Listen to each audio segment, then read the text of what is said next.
হরে কৃষ্ণ। একদিন নারদমণি এসছিলেন এই মর্তে, বেড়াতে আসলে তখন উনি দেখে যে এক কাঠুরিয়া তার স্ত্রীর সঙ্গে একটা জীর্ণ কুঠিরে বসবাস করে। সেখানে যেয়ে দেখে যে কাঠুরিয়া রাধা মাধবের বিগ্রহে পূজা অর্চনা করছে।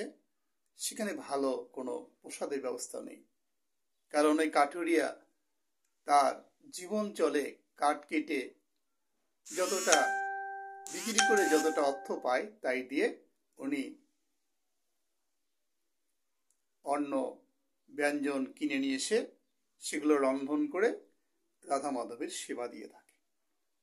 তো নারদমণি চিন্তা করে ভাবলেন যে একজন এত পরম কৃষ্ণ ভক্ত, অথচ তার এত কষ্ট, এত দুঃখ তার।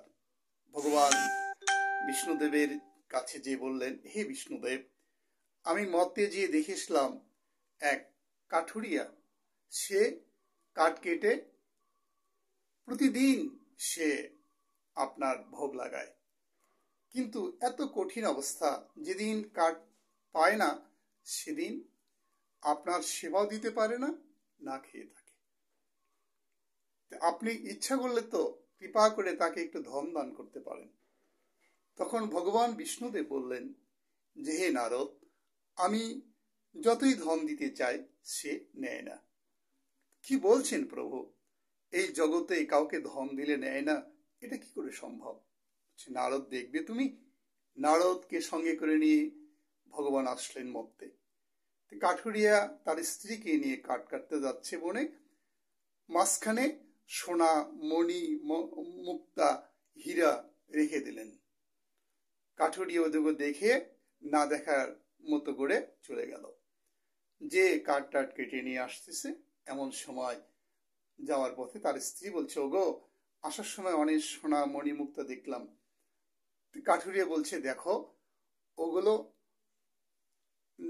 দিকে কখনো লক্ষ্য করবে না, কারণ ওগুলো অনিত্য ধন। অনিত্য ধনের দিকে কখনো তাকাতে নেই।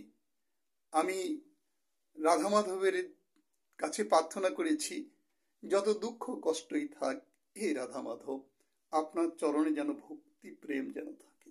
শুধু এই জন্মে না, যতবার জন্ম হবে আমি ভিক্ষা করে খাবো, কিন্তু আপনাকে দিয়ে আপনার চরণে যেন আমার প্রেম ভক্তি থাকে।